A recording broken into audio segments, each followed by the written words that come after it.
Geometry classes में आपका स्वागत है। आइए आज हम धातु और अधातु को पहचानने का जो मैंने ट्रिक बनाया है उसको हम कैसे, यानी किसी भी अगर तत्व अगर आपको मिलता है, अगर आपको जानना है कि वो धातु है या धातु है, तो उसका एक सिंपली जो ट्रिक्स मैंने बनाया है वो सभी तत्वों पर नहीं लागू होगा, लेकिन 80% ऐसे जो तत्व हैं उन पर ये नियम लागू होना ही होना है। यानी कि आप अगर उस तत्व का नाम पढ़ेंगे या उसको देखेंगे तो उसको कैसे जान जाएंगे कि ये धातु है कि अधातु है। धातु और अधातु पहचानने का कई नियम है। एक संयोजकता के सिद्धांत पे आप निकाल सकते हैं कि अगर संयोजकता के अंतिम में एक आता है, दो आता है या तीन आता है तो कहेंगे कि वो क्या है, वो धातु है। और जो तीन या चार से अधिक आता है तो उसको आठ में से क्या करते हैं, माइनस करते हैं, और उनकी जब संयोजकता -1 आ जाती है तो कहा जाता है कि जब ऋणात्मक संयोजकता आ गया तो वो क्या हो जाएगा, अधातु हो जाएगा। ये संयोजकता के सिद्धांत पे हो गया। और एक आपका और ये जो आपका है वो मैंने एक ट्रिक के माध्यम से बनाया है, जो सभी तत्वों पे मैंने फिर मैं बता देता हूँ कि ये जो सभी तत्वों के साथ तो लागू नहीं हो सकता है, लेकिन लगभग लगभग सारे तत्वों को इसने कवर कर लिया है कि ये धातु है और ये धातु। आइए मैं इसको बताता हूँ। तो मैं आपको क्या करता हूँ, सबसे पहले इन सभी तत्वों के नाम पढ़ के दिखाता हूँ, और नाम पढ़ने के बाद में हो सकता है तो मैं इनका प्रतीक भी दिखाता हूँ कि इनके क्या क्या प्रतीक हो जाएंगे। जैसे आपको बोला गया है लिथियम, मैं इसका कलर चेंज कर लेता हूँ। लिथियम, तो लिथियम का जो है, तो लिथियम को दिखाते हैं हम किससे, Li से। सोडियम को दिखाया जाता है Na से। मैग्नीशियम को दिखाया जाता है Mg से। बेरिलियम को दिखाया जाता है Be से। पोटेशियम को दिखाया जाता है K से। कैल्शियम को दिखाया जाता है C और A से। मैं सबसे पहले क्या कर रहा हूँ कि जो भी तत्वों के नाम लिखा है उनके प्रतीकों को पहले दिखा देता हूँ। जैसे कुछ होता है कि आप प्रतीक को देख के भी पहचानने में आपको आसानी होती है। स्कैंडियम का होगा S और C। क्रोमियम का होगा C और R।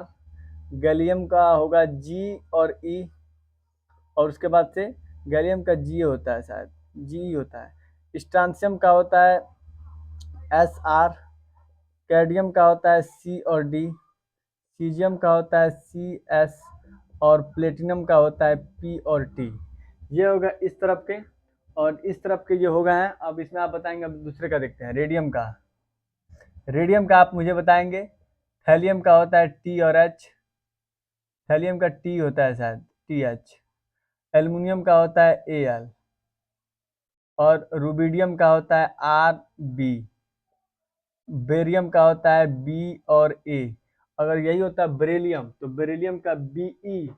और बेरियम का होता है Ba। और यहाँ पे अभी पढ़ा जाएगा बोरान, तो बोरान का हो जाएगा B। थोरियम का होगा TH। थोरियम का TH। और यूरेनियम का होता है U। ऑस्मियम का होता है O और S। ये हो गए आपके इन।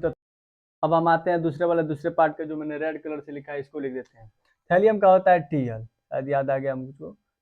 थैलियम का होता है Tl। और थोरियम का होता है TH। और इसका होता है G और A। गैलियम गैलियम का होता है Ga। अब आते हैं इस पे, तो कार्बन का होता है C। नाइट्रोजन का होता है N। हाइड्रोजन का होता है H। क्लोरीन का होता है C और L। ऑक्सीजन का होता है O। और फ्लोरीन का होता है F। ब्रोमीन का होता है B और R। रेडान का होता है R और N। आयोडीन का होता है I। ये हो गए इनके सिंबल, इनके नाम। अब हम आते हैं अपने ट्रिक पे। मैंने हम कैसे जानेंगे कि ये धातु हैं, कौन से धातु हो जाएंगे और कौन से अधातु हो जाएंगे। लेकिन बेसिकली मैंने क्या लिखा है, ये सभी इस तरफ मैंने जो भी लिखे हैं तत्वों का नाम, ये सभी धातु हैं और ये अधातु हैं। तो इनके पहचानने का जो ट्रिक है वो क्या है, तो इनके पहचानने का जो ट्रिक है, यानी जो भी धातु आएंगे उनके नाम में या तो यम आएगा, यम, या ईयम।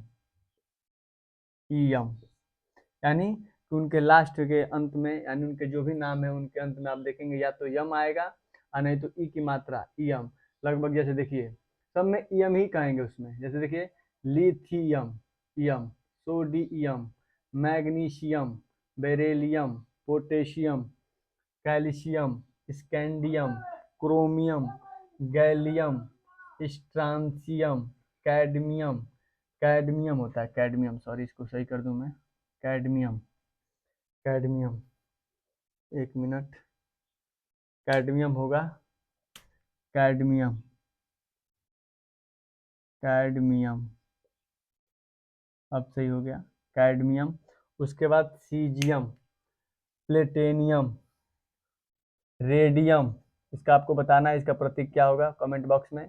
Thallium, TL, aluminium, AL, rubidium, इसमें भी ईएम, बेरियम, ईएम, बीए होता है, थोरियम का टीएच होता है, इसमें भी ईएम आया है। यानी जो भी आप देखेंगे ऑस्मियम, ऑस्मियम का हो या यूरेनियम, इन सब में क्या हुआ है कि सबके अंत में क्या आया है, ईएम, यम आया है। ऐसे भी देख सकते हैं आप, इनके अंत में यम आया है, यानी जिन भी तत्वों के अंत में अगर यम आ रहा है तो आप समझेंगे कि निश्चित है कि वो क्या होगा, धातु होगा। अन्यथा जैसे कॉपर आ गया, फेरस आ गया, आयरन आ गया, तो इन सब का क्या करेंगे कि संयोजकता सिद्धांत हम पता कर लेंगे या याद कर लेंगे। कुछ लोग कुछ का अगर याद कर लेंगे 20%, तो 80% आपके पास है ही है कि इनके अंत में क्या आया है, ईएम आया है। अगर ईएम आ गया तो निश्चित है कि वो क्या हो जाएंगे, तो वो हो जाएंगे आपके धातु। अब हम आते हैं अधातुओं पर।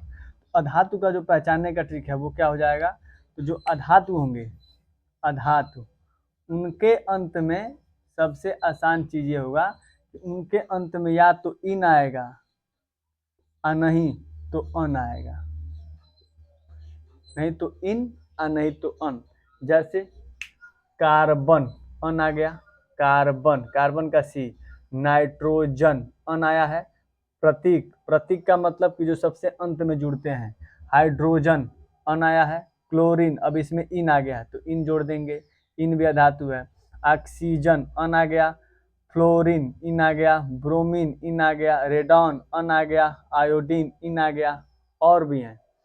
यानी कि जिन धातु यानी जिन तत्वों के अंत में अगर यम या ईएम आता है तो उसे हम कहते हैं कि वो धातु हैं, और जिन तत्वों के अंत में या तो इन आ जाए या अन आ जाए तो आप कहेंगे कि वो क्या है, तो वो प्रायः अधातु कहलाते हैं। अब ऐसे ही ट्रिक संबंधी किसी भी जानकारी के लिए 9th, 10th, 11th और 12th के केमिस्ट्री या उसके मैथ यानी जो भी सब्जेक्ट है, अगर उसके लिए आपको जानकारी प्राप्त करनी है तो हमारे डीएमटी क्लासेस को लाइक कीजिए, सब्सक्राइब कीजिए और दोस्तों में शेयर कीजिए।